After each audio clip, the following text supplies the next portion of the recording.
నేపాల్లో సంభవించిన ఆకస్మిక జలప్రళయం తీవ్ర విషాదాన్ని నింపింది. నదులు అనూహ్యంగా ఉప్పొంగడంతో వందల మంది గల్లంతయ్యారు.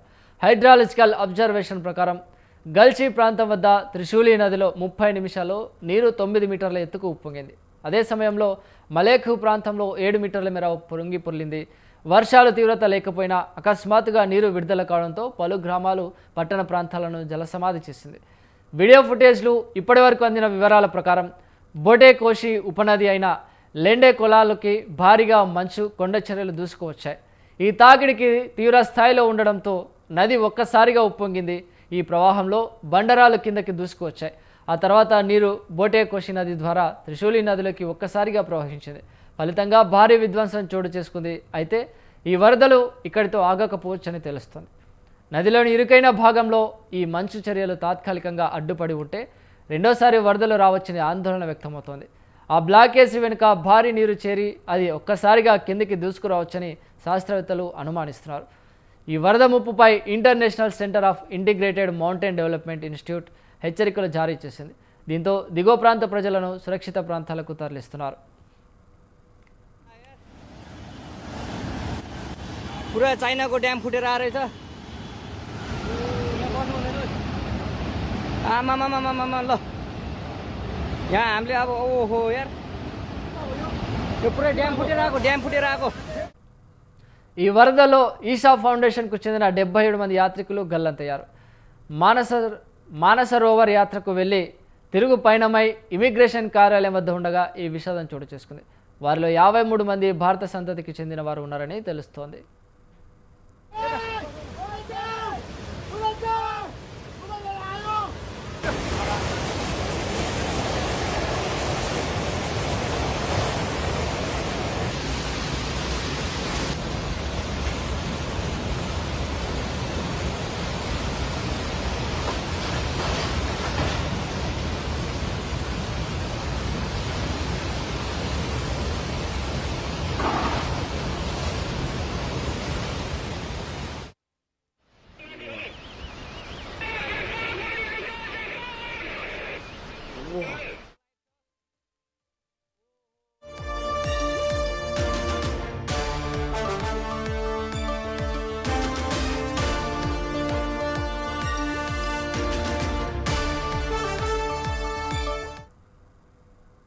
నేపాల్లో వరదల నేపథ్యంలో అక్కడ చిక్కుకున్న ఆంధ్రప్రదేశ్ వాసులను గుర్తించి సురక్షిత ప్రాంతాలకు తరలించేందుకు చర్యలు తీసుకోవాలని ముఖ్యమంత్రి చంద్రబాబు అధికారులను ఆదేశించారు.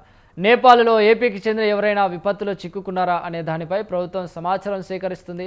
కేంద్ర ప్రభుత్వంతో సమన్వయం చేసుకుంటూ బాధిత యాత్రికులకు అవసరమైన సహాయాన్ని అందించాలని సీఎం సూచించారు.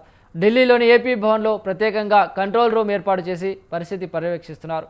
ఆర్జీజీ ద్వారా నిరంతరం పర్యవేక్షణ కొనసాగిస్తూ నేపాల్లోని ఏపీ వాసులకు అవసరమైన సహకారం అందించాలని సీఎం ఆదేశించారు.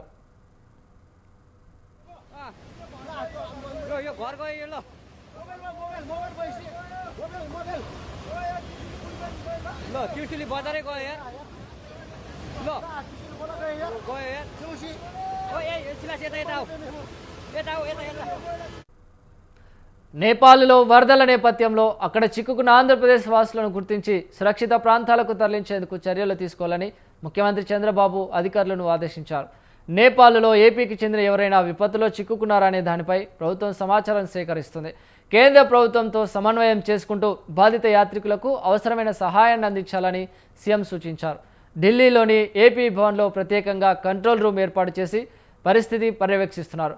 ఆర్టీజీ ద్వారా కూడా నిరంతరం పర్యవేక్షణ చేస్తూ నేపాల్లోని ఏపీ వాసులకు అవసరమైన సహకారం అందించాలని సీఎం ఆదేశించారు.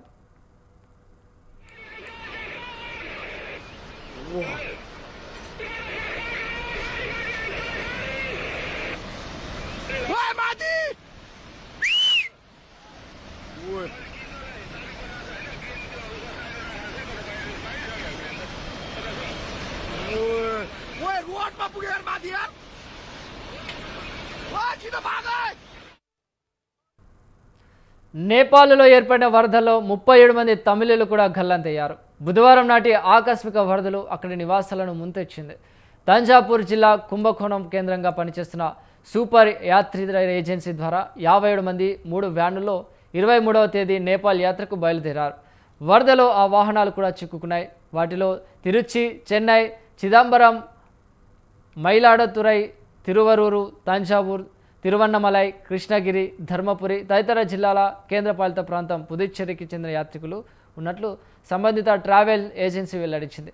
తర్వాత 20 మంది వరద ముంపు నుంచి బయటపడి సురక్షిత ప్రాంతాలకు చేరుకున్నారని, వారిలో 15 మంది స్థానిక ఆసుపత్రుల్లో చికిత్స పొందుతున్నారని తెలిసింది. ఈ నేపథ్యంలో సహాయ నంబర్లను రాష్ట్ర ప్రభుత్వ ప్రవాస తమిళుల పునరావాసం సంక్షేమ కమిషనరేట్ వెల్లడించింది.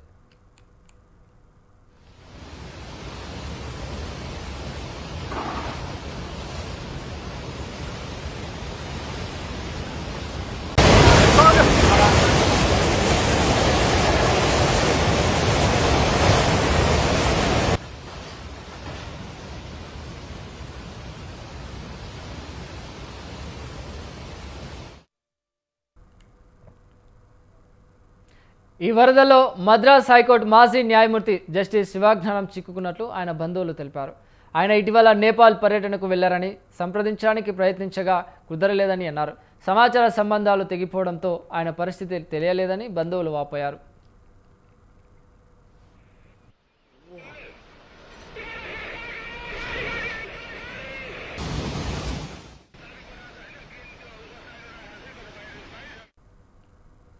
నేపాల్ను మరోసారి మెరుపు వరదలు ముంచెత్తాయి. అయితే ఇది వాతావరణంలో ఆకస్మిక మార్పుల కారణంగా చోటు చేసుకున్న విధ్వంసం కాదు.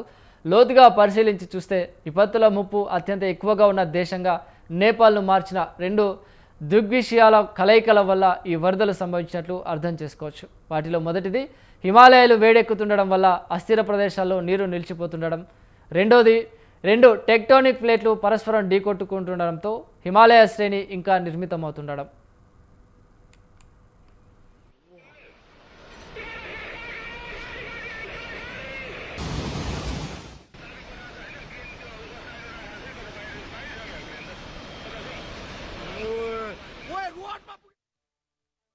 నేపాల్లో బుధవారం నాటి మెరుపు వరదలను ఇన్లాండ్ సునామీగా చెప్పవచ్చు. ఇలాంటి సునామీల ముప్పు నేపాల్కి ఎక్కువగా ఉన్నట్లు శాస్త్రవేత్తలు గతంలోనే హెచ్చరించారు. 2000 సంవత్సరాల నుంచి హిమాలయాల్లో హిందూ కుష్ శ్రేణుల్లోని హిమనీ నదుల్లో మంచు కరగడం రెట్టింపైంది. ఈ నీరు అస్థిర ప్రదేశాల్లో హిమనదీయ సరస్సులుగా ఏర్పడుతోంది. ఈ సరస్సులు పర్వతాలపై నీటి బాంబుల్లా ప్రమాదకరంగా మారుతున్నాయి. ఒక్కసారిగా కట్టలు తెంచుకుని దిగువకు ప్రవహిస్తూ మెరుపు వరదలకు కారణమవుతున్నాయి. హిమనీ నదులు, హిమనదీయ సరస్సులు ఉప్పొంగడంతో నేపాల్, టిబెట్లలో పలుమార్లు వరదలు సంభవించి వందల సంఖ్యలో ప్రజలు ప్రాణాలు కోల్పోయారు.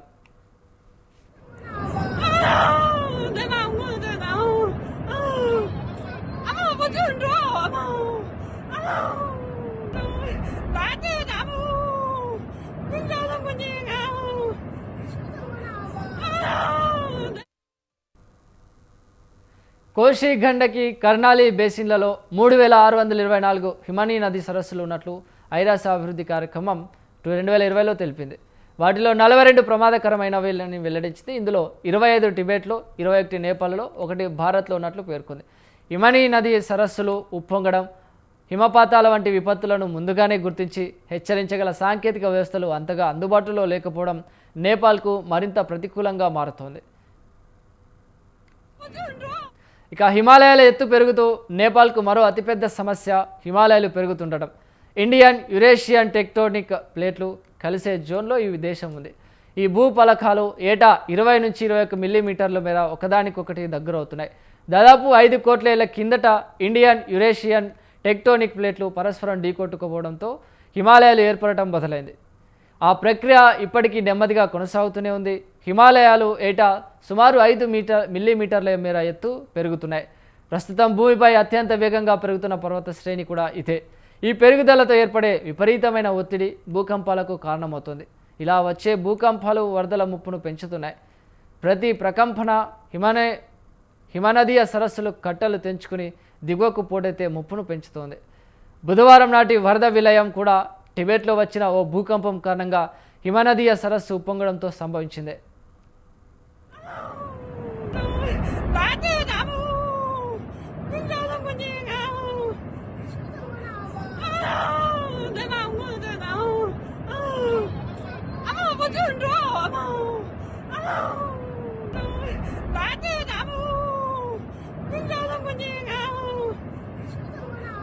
在哪？我在哪？